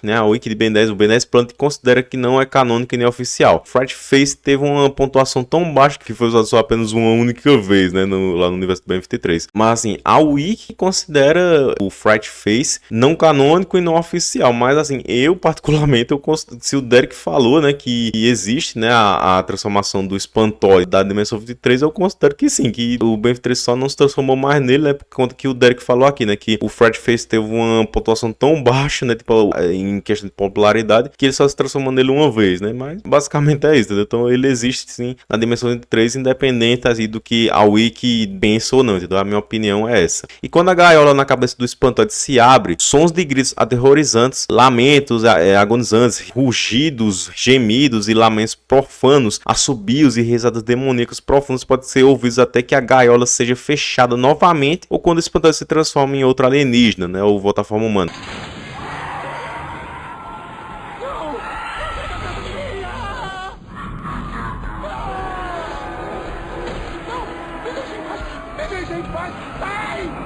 Esse poder e a sua execução lembram muito do Wiki, do desenho animado Mighty Man and Wiki, de 1979, exceto pelos ruídos vindo do espantoide, pelo poder destrutivo do rosto de Wiki comparado ao do espantoide. E a aparência do espantoide também é semelhante à de Hades da franquia God of War. Ambos são altos, têm gaiolas na cabeça, são gordos e têm rostos medrosos. Com a única diferença de que o rosto do Hades pode ser visto em God of War 3. E o do Hades é coberto de espinhos que o atravessam. E se você quiser saber como é exatamente o rosto do espantoide, eu já fiz um vídeo sobre isso, tá aí no card para vocês verem. Indo agora para o podrão. E o podrão, a gente já começa falando aqui que ele é uma amostra de DNA do Omnitrix, de uma espécie desconhecida e também de um planeta desconhecido. Como eu falei, os aliens monstros não necessariamente são do sistema Eno, mas são aliens que têm a sua inspiração em lendas, em monstros, da cultura pop e tudo mais. E onde é que o podrão se encaixa nisso? Vamos aqui para a curiosidade muito mais que merece o like aí por toda a informação, toda essa produção, esse vídeo especial que eu tô fazendo aqui para vocês, beleza? Que o Derek J. White, ele criou o podrão, ele tendo modelado sua aparência e poderes baseado no Koffing, que era o seu Pokémon favorito. Então, sim, o podrão, ele é baseado em um Pokémon. Aí você pensa, ué, Daniel, mas o que é que tem a ver com aliens monstros, tipo o Koffing? O Koffing, ele é baseado em alguma lenda? Tudo. Não, galera, não é a questão do Koffing ser baseado em uma lenda, mas que o Koffing é um monstro. Por quê? Porque Pokémon é a sigla de Pocket Monster, ou seja, monstro de bolso. Então, os Pokémon, eles são monstros. Então, o podrão, ele é um alien monstro porque ele é inspirado num monstro que é o Koffing. Não necessariamente são lendas, aquela coisa que nem vampiro, fantasma, como nos casos que eu falei anteriormente, mas monstros em si da cultura pop, aí do mundo do universo geek, e os Pokémon se enquadram nisso, entendeu? Então, o podrão é um alien monstro por conta dessa inspiração dele, beleza, galera? Mas vamos lá, galera, para sua aparência, o podrão do Ben Prime, do Ben 10, ele tem a aparência de um humanoide mecânico com roupa verde e branca, com exceção da sua cabeça e ombros sendo de uma cor azul púrpura com manchas pretas. Os seus olhos são verdes e ele tem 4 dedos em cada mão, ele coberto por uma luva branca, que são equipados com braçadeiras verdes e brancas e mangas pretas na altura do braço. Ele tem bicos ou aberturas dos quais ele pode ejetar o seu gás. Ele tem 2 em cada um dos antebraços e 1 em cada ombro, 3 na borda branca e preta, entre os ombros e o pescoço, 3 na cabeça, 1 nas costas e 1 no centro do traseiro, E ele tem um cinto verde com listras brancas. Ele tem detalhes em preto e uma janela, vamos dizer assim, uma abertura aqui,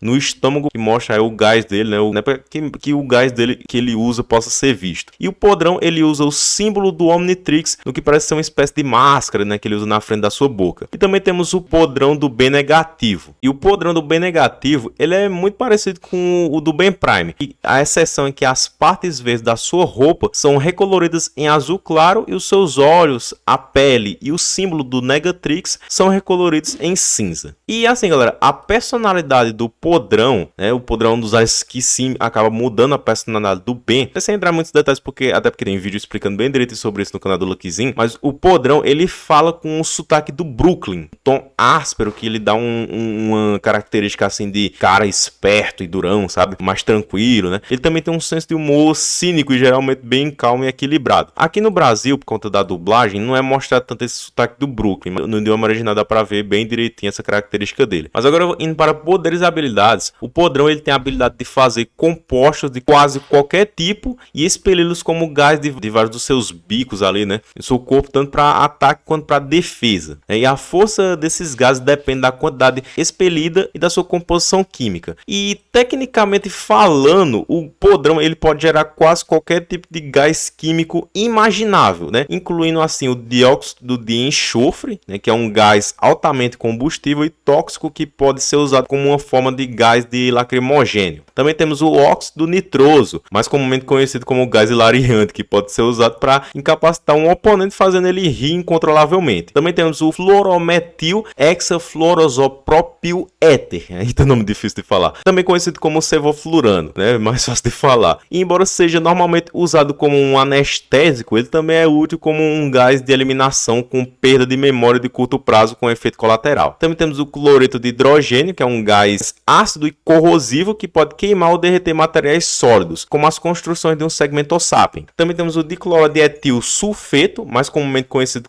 como gás mostarda. A exposição a esse gás é corrosiva para os olhos, pele e pulmões e leva a cegueira e formação de bolhas na pele e pode causar danos respiratórios graves e às vezes fatais. Embora não seja usado, o Podrão ele ter potencial para gerar esse gás. Aí temos o cianeto de hidrogênio, também conhecido como o ácido prússico, que ele é um gás incolor com um forte odor pungente que causa irritação nos olhos e no trato respiratório, bem como efeitos sistêmicos tóxicos. E embora ele não tenha sido usado na série, né, mas o Podrão ele tem um potencial para gerar esse gás. Também temos o gás do sono, que embora não tenha sido utilizado, esse gás foi mencionado pelo Podrão, ele quase que usou, né? Ele estava prestes a ser usado contra os Krakens. Criatura das profundezas, prepare-se para um jato de gás sonífero. Também temos o gás congelante, que também não foi usado pelo Podrão, mas ele pode gerar gases com capacidade de congelamento, como nitrogênio líquido. No entanto, ele não seria imune a um gás congelante tão forte quanto o nitrogênio líquido. Também temos o protoplasma freezing spray, que é uma forma gasosa do líquido laranja especial usado pelo Crabbe, né, que ele é usado para neutralizar a intangibilidade e a invisibilidade de um ectonurite, como mencionado na parte do fantasmático. E o Podrão ele tem um conhecimento muito avançado de química, bem como algum grau de conhecimento sobre a biologia de uma espécie, né? Isso permite ele criar um gás que pode atingir especificamente a espécie em questão. Por exemplo, ele pode criar um feromônio projetado para atrair Tocusters, né? Fazendo com que eles sigam o Podrão para onde ele desejar e direcionar. Tipo, mesmo sendo um Tocuster mutante, mas ele conseguiu fazer um gás ali que fosse certinho para atrair um Tocuster fêmea, né? E o Podrão ele pode pular excepcionalmente alto, sendo capaz de saltar sobre os edifícios de Los Soledad. O Podrão ele pode absorver gás puxando através dos seus bicos e da mesma forma ele pode ingerir e se livrar de gases nocivos. Se o Podrão criar um gás dentro do seu corpo, né, e descobre que não precisa mais dele, ele pode simplesmente neutralizá-lo em vez de liberá-lo. A inteligência do Podrão parece ser inata, por causa que, semelhante a alguns dos outros alienígenas inteligentes do bem, ele pode não entender completamente o que ele está falando do seu ponto de vista, né? É aquela questão, né, da massa cinzenta, né? Falar uma coisa inteligente e o bem não entender. Dióxido de enxofre.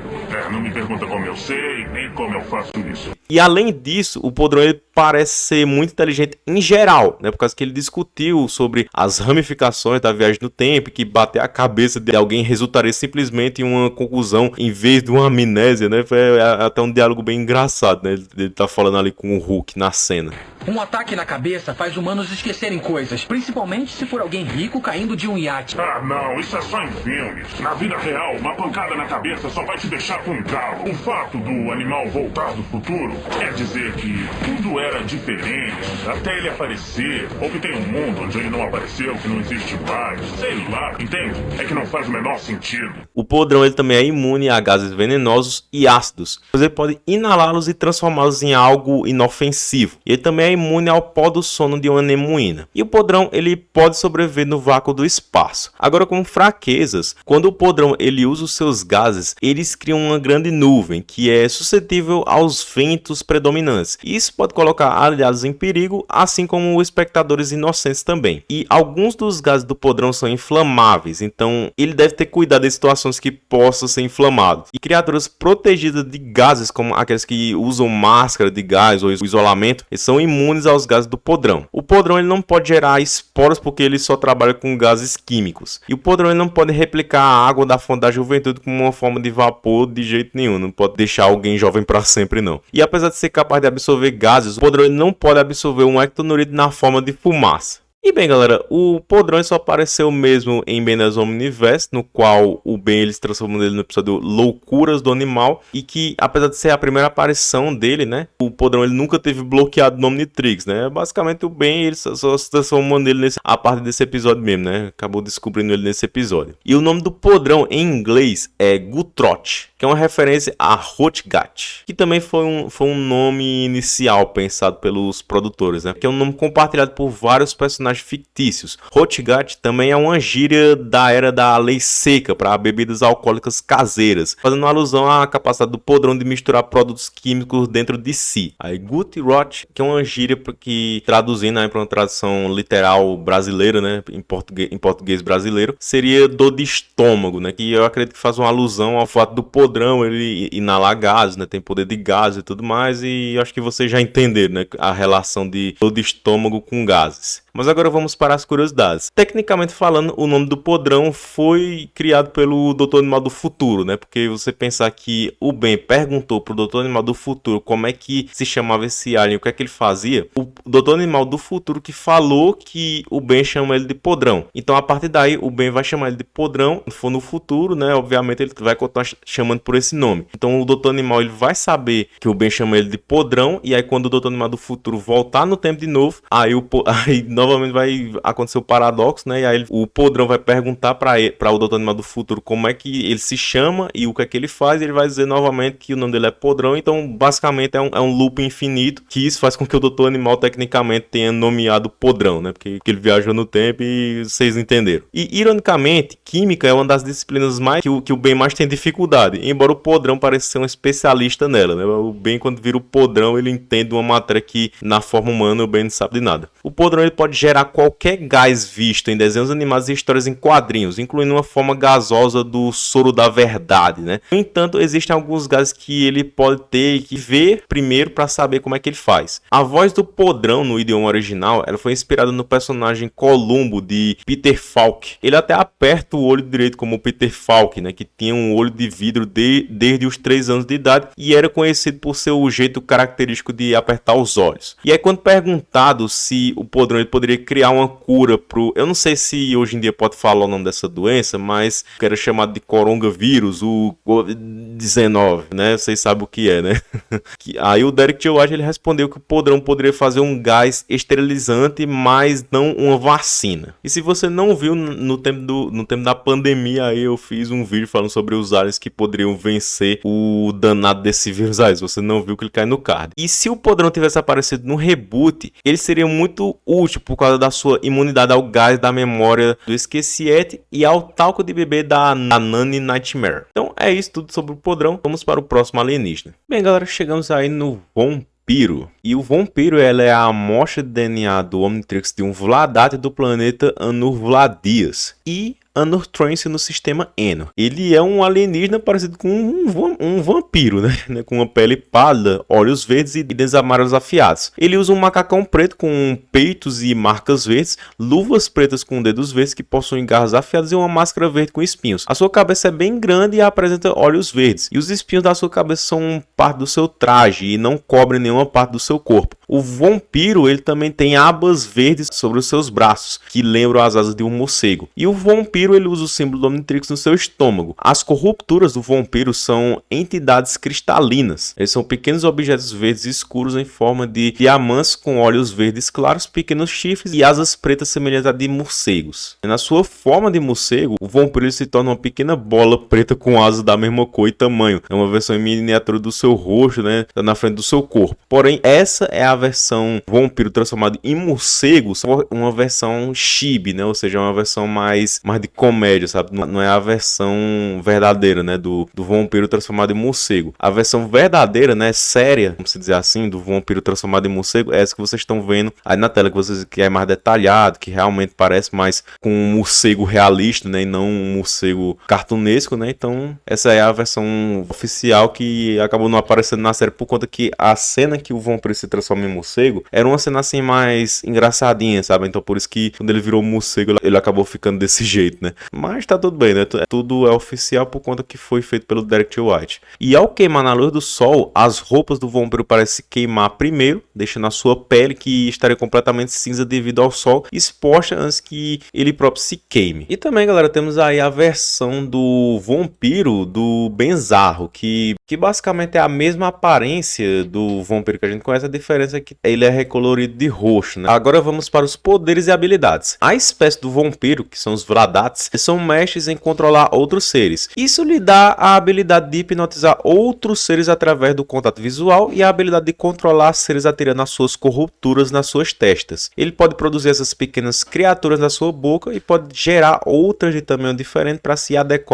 ao tamanho da sua vítima. E as corrupturas do vampiro são eficazes em outras raças do sistema Eno, como Transilianos, Tepicúfanos, Loboans e também Ectonoritas tangíveis, né? E outras raças conhecidas por serem afetadas pelas corrupturas do vampiro incluem Rivonagânderos, Merlini sapiens, os Splixions, os Crystal sapiens, Tocústeros, Sonorosianos, Galvanianos, Mecamorfos galvânicos, Piscis prima e Pelarotas arborianos. E o vampiro ele pode absorver e se alimentar da energia de seres vivos sugando-os. Ele pode até drenar a força vital de um sapiens celestial, né? Claro, se ele não fizer algo para impedir. E se o vampiro drenasse completamente a energia das suas vítimas, eles seriam semelhantes às vítimas do Estrela Sombria. E o vampiro ele tem a habilidade de voar e é altamente ágil durante o voo. E ele também tem um certo nível de força aprimorada, sendo capaz de se defender contra uma multidão de cidadãos de Anor Transil antes de eventualmente ser dominado. E também tirar o Max das garras do Malgax e virar o último depois. E o vampiro ele possui uma durabilidade aprimorada, como mostrado quando ele foi capaz de resistir a ser jogado contra uma parede pelo Malgax. O vampiro ele também pode ficar pendurado de cabeça para baixo, como os morcegos e os vampiros de verdade, usando seus pés que são preenses. E segundo ele mesmo, ele pensa melhor quando ele está de cabeça para baixo. O vampiro ele pode ver a estrutura interna, como os nervos e a energia das suas vítimas, usando sua visão de raio-x. O vampiro ele pode resistir a outros Vladats hipnotizando, dependendo da sua força de vontade, como demonstrado na tentativa fracassada do Lord Transil de controlá-lo. O vampiro também pode criar uma enorme explosão sônica como um último recurso de autodefesa que foi poderoso o suficiente para enviar Hulk, Scout, Red e uma multidão de cidadãos de Anor Transil voando em todas as direções. O vampiro ele também pode sobreviver no vácuo do espaço e, como todos os aliens do sistema Eno, adivinha só, ele também pode ver no escuro. O vampiro ele possui uma imitação de fumaça e o vampiro ele pode controlar alienígenas mortos-vivos, como as transformações do Benzarro e objetos inanimados que são possuídos sobrenaturalmente usando suas corrupturas. O vampiro ele também pode usar corrupturas como armas de projéteis e ele também possui olfato e audição aprimorados. Agora, como fraquezas, galera, o vampiro, como todos os Vladats, pode ser prejudicado pela luz solar e não pode permanecer em tal ambiente por mais do que um curto período de tempo. Ele também pode ser prejudicado pelo calor intenso, como gerado por pironitas, Pripyatosians Bs e membros da espécie do atômico, como mostrado com o Lord Transil, também destruirá suas corrupturas e libertará suas vítimas. A habilidade de explosão do vampiro não só destruirá seus oponentes, mas também seus aliados, causando uma chance de dano colateral acidental. Quando o Omnitrix expira, as corrupturas do vampiro se desintegram, libertando suas vítimas do seu controle e devolvendo o controle dos corpos das vítimas. As corrupturas do vampiro não são muito duráveis, pois elas podem ser facilmente destruídas por espécies com tanto ou mais força do que um Transiliano, como demonstrado pelo Lord Transil. O vampiro ele deve resistir ao desejo de drenar a energia de outras formas de vida, especialmente seres inteligentes, o que o torna potencialmente perigoso para seus companheiros de equipe e outros civis. As corrupturas do vampiro não podem se prender a seres com pele molhada, viscosa ou escorregadia, como um Ichthyosauroide, a espécie do alcatruta, e membros da espécie do Rubble também. As corrupturas do vampiro também não podem se prender a seres intangíveis, embora possa se prender a essas espécies se forem pegos desprevenidos, né, e estejam tangíveis quando a corruptura for disparada contra eles. Além disso, as corrupturas são ineficazes com o Diagon. E o vampiro ele é incapaz de controlar um conjunto inteiro de clones do Splixon usando suas corrupturas, porque cada clone é um ser independente. Além disso, as corrupturas não serão copiadas entre os clones. E ele também não receberá um aumento de poder cósmico ao se alimentar de um sapo celestial, porque ele se sentirá como se tivesse acabado de tomar um energético, sabe? E existem certos seres contra os quais tanto a hipnose do vampiro quanto as corrupturas são ineficazes, como os Vladates, se a sua força de vontade for forte o suficiente, como eu falei antes, né? Tipo, isso é tanto uma habilidade quanto uma fraqueza, né? Dependendo da perspectiva. E também ciborgues como o exocrânio, né? Ele não pode ser controlado pelas corrupturas. E o vampiro ele não pode absorver a energia vital de certos seres, como ectonoritos, porque ele não tem nenhuma, né, no sentido convencional. E da mesma forma, ele não pode absorver a energia vital de zumbis humanos, porque eles não têm mais força vital. E ao contrário do fantasmático, o vampiro ele não é imune à habilidade de absorção de energia do Estrela Sombria. As corrupturas do vampiro são fracas contra ácido, e o vampiro pode ser assustado pela espécie do espantoide, né? Como eu falei no tópico anterior aí, falando sobre o espantoide. E o vampiro possivelmente é alérgico a alho, né? Uma característica comum entre vampiros, né? Das histórias, das lendas, né? Em questão de aparições, o vampiro só aparece mesmo em B10 Omniverse, né? Ele é desbloqueado no Omnitrix depois que ele escaneou o DNA do Lord Transel. E a etimologia do nome dele, no caso o nome dele em inglês, que é Vampire, o nome Vampire é uma junção de One, que é uma onomatopeia, né? Que vem de bater em algo muito forte, assim como o nome da banda Wa. E vampiro reverenciando a sua aparência, né? É só misturar One com vampiro, né? Fica Vampire. E o seu nome também é uma referência ao Conde Wamper, o nome original que Bram Stoker criou para um Conde Drácula. Como curiosidades, o vampiro é o último alienígena introduzido em Omniverse, assim como na continuidade clássica como um todo. O último alienígena oficial e canônico que aparece aí em B10 Omniverse na continuidade clássica como um todo é o vampiro, ele foi o último. E o vampiro fala com um sotaque húngaro, em referência ao ator Bela Lugosi, que interpretou o Conde Drácula no clássico de terror de 1931 com o título Drácula. Como os Vladates são uma raça funcionalmente extinta, o vampiro e o Lord Transel são os únicos Vladates restantes no universo inteiro. O vampiro ele é o único alienígena introduzido em B10 Omniverse que foi desbloqueado por meio da obtenção de uma amostra de DNA. No entanto, diferentemente da maioria dos outros alienígenas que foram desbloqueados por meio desse procedimento, a amostra de DNA do vampiro foi adquirida em circunstâncias extraordinárias. O Lord Transel foi trazido de volta à vida pelos Skell usando o imenso poder mágico que ele roubou da runa Alpha. Embora os Vladates sejam um dos poucos conhecidos por caçar espécies sencientes maiores do que eles, o vampiro não é o único alienígena predador conhecido no Omnitrix. O Albedo ele não consegue se transformar do vampiro, porque basicamente ele não estava acessível quando o Albedo ele adquiriu os poderes, né, de se transformar nos alienígenas pelo DNA. E o Derek J. White criou o vampiro e projetou a sua aparência, que foi baseada em seus rascunhos ao lado do Steven Choi. O vampiro ele é modelado a partir do personagem Baron Blood da Marvel Comics. E bom, galera, Vladat, que é o nome da espécie do vampiro, é um negócio que deu o que falar, viu? Por conta que teve toda uma confusão aí da Wiki, que basicamente assim, não tem os pop-ups que eu mostrei aqui no vídeo dos Vladat e tudo mais. Pronto, esses pop-ups eles foram encontrados faz pouco tempo, né? Não tinha eles, mas eles foram pop-ups muito raros que foram encontrados recentemente agora, né?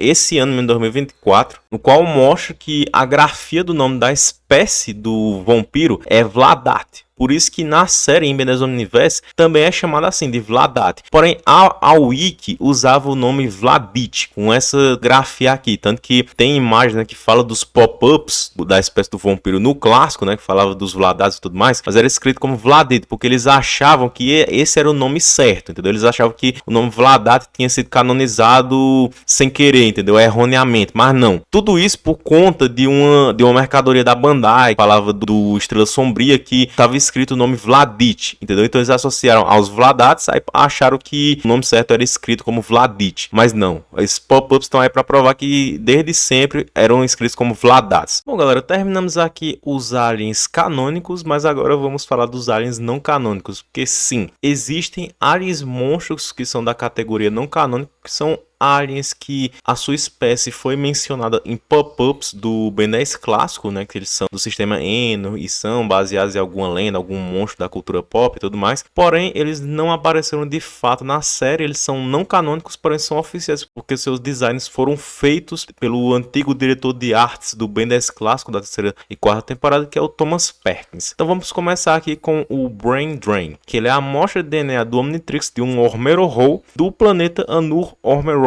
do sistema Eno. A sua aparência, ele tem dois visuais, né? Na primeira versão revelada pelo Thomas Perkins, o Brain Drain, ele é semelhante a um zumbi clássico, com um corpo esquelético, músculos aparentes e pele acinzentada. E o seu cabelo é branco e os seus olhos são pretos com pupilas verdes. E o símbolo do Omnitrix se localiza no seu peito. Já na segunda versão, ele muda muito pouco, né? Com apenas alguns detalhes, algumas poucas diferenças na calça, na barriga e no cabelo, mas no geral é a mesma coisa. E aí, como poderes e habilidades, ele possui uma absorção de força vital. O Brain Drain, ele pode absorver a força vital das suas vítimas e torná-las temporariamente zumbis que respondem ao seu comando. E ele também tem uma visão noturna, né, como todas as espécies do sistema Eno. O Brain Drain, ele consegue enxergar no escuro. Mas como curiosidade sobre o Brain Drain, ele foi revelado pelo Thomas Perkins no seu Twitter em 2020. E o seu nome é uma junção de Brain, que significa cérebro em inglês, que é uma referência ao alimento da maioria dos zumbis da cultura pop, e Drain é uma referência ao seu poder de drenar energia, entendeu? Drain de drenar, aí fica Brain Drain. E quando questionado se o Brain Drain muda a personalidade do Ben por ser um zumbi e se seria selvagem, o Thomas Perkins disse que sim, por causa que isso adicionaria um tema de horror à transformação. Porém, ele também acredita que quanto mais o Ben usa, mais ele o controla. Então temos aí mais um alien de Ben 10 que muda a personalidade do Ben.